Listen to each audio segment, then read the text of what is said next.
Hello दोस्तों, आज हम बात करेंगे राजभाषा हिंदी एवं उसकी संवैधानिक स्थिति। अनुच्छेद 343 से अनुच्छेद 351 तक। अब देखेंगे, भारतीय संविधान के अनुसार हिंदी भारत की राजभाषा है। हिंदी ने 14 सितंबर सन 1949 ईस्वी को यह गौरवपूर्ण पद भारत के संविधान से प्राप्त किया है और वह संघ की राजभाषा बन गई।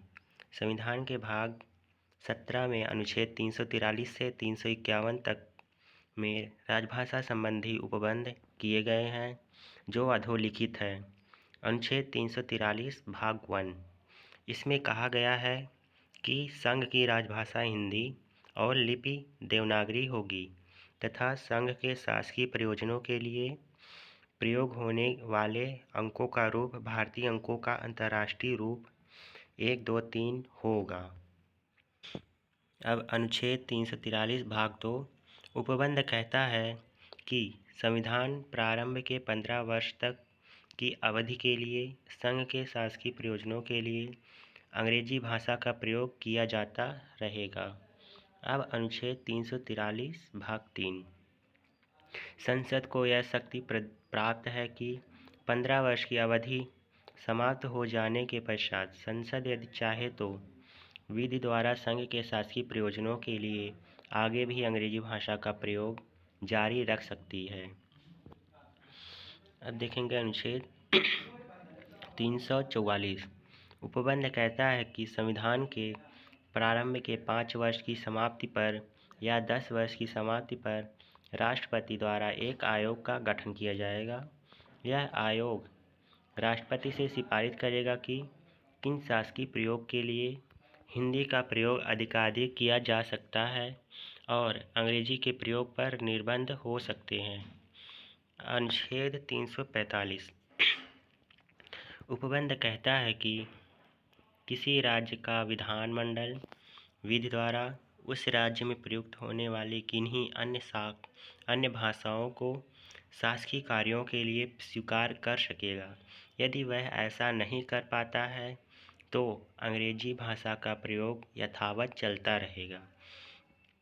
अब बात करेंगे अनुच्छेद 346 की। उपबंध कहता है कि संघ द्वारा प्राधिकृत भाषा द्वारा एक राज्य से दूसरे राज्य के बीच पत्र वार्ता आदि के लिए प्रयुक्त होगी। यदि कोई राज्य परस्पर हिंदी भाषा को स्वीकार करना चाहे तो कर सकेंगे। अब देखेंगे अनुच्छेद 347 उपबंध कहता है कि यदि किसी राज्य की जनसंख्या का अपर्याप्त भाग यह चाहता है कि उसके द्वारा जो बोली जाने वाली जो भाषा है को राज्य में या दूसरी भाषा के रूप में मान्यता दी जाए तो वह राष्ट्रपति के निर्देशानुसार ऐसा कर सकता है। अब देखेंगे अनुच्छेद 348 उपबंध कहता है कि जब संसद विधि द्वारा उपबंध न करे, उच्चतम न्यायालय और प्रदेश के उच्च न्यायालयों की कार्यवाहियों में अंग्रेजी भाषा का प्रयोग होता रहेगा तथा सभी तरह के प्रस्तावों, आदेशों, अनुदेशों का प्राधिकृत पाठ अंग्रेजी भाषा में ही होगा। अब देखेंगे अनुच्छेद 349 उपबंध कहता है कि संसद राजभाषा से संबंधित यदि कोई विधेयक या संशोधन चाहती है तो उसके पूर्व राष्ट्रपति की मंजूरी अनिवार्य होगी।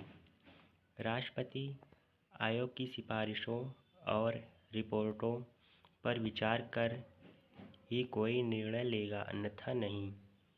अब देखेंगे अनुच्छेद 350 उपबंध कहता है कि कोई भी व्यक्ति शासकीय स्तर पर शिकायत को दूर करने के लिए यथाशक्य संघ या राज्य के प्राधिकारी के पास राज्य में प्रयुक्त होने वाली किसी भी भाषा में अभ्यावेदन करने का हकदार होगा।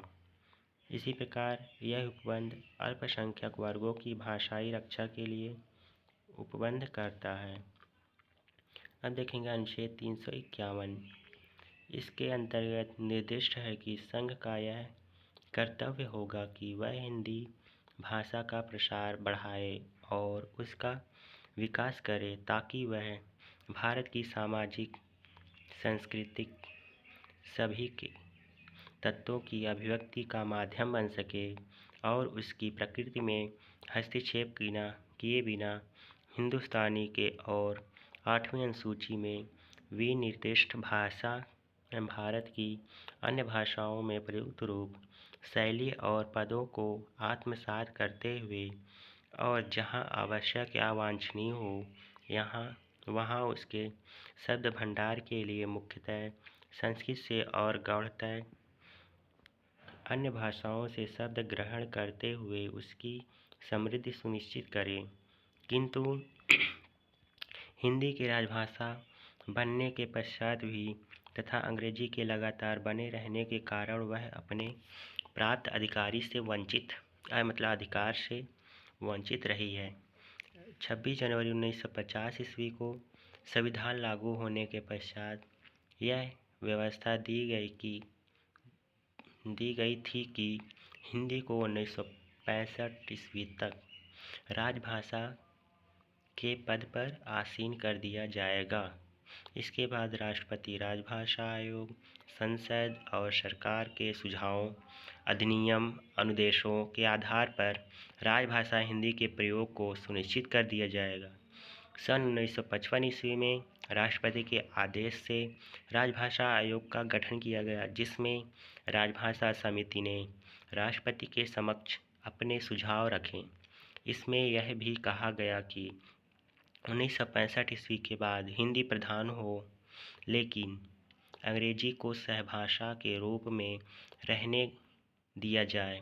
राजभाषा अधिनियम 1963 तथा 1976 ईस्वी में भी बहुत सारे सुझाव प्रस्तुत किए गए और इस दिशा में हिंदी को बढ़ावा देने के लिए अच्छे प्रयास किए भी हुए, पर अंग्रेजी के बने रहने के कारण इस देश में हिंदी का प्रयोग आज भी उस तरह से नहीं हो पा रहा है जिस रूप में होना चाहिए। यही कारण है कि आज़ादी के 6 दशक बीत जाने के बाद भी अंग्रेजी का वर्चस्व कायम है। धन्यवाद दोस्तों, मिलते हैं अगली वीडियो में किसी और टॉपिक पर। तब तक आप स्वस्थ रहें, मस्त रहें।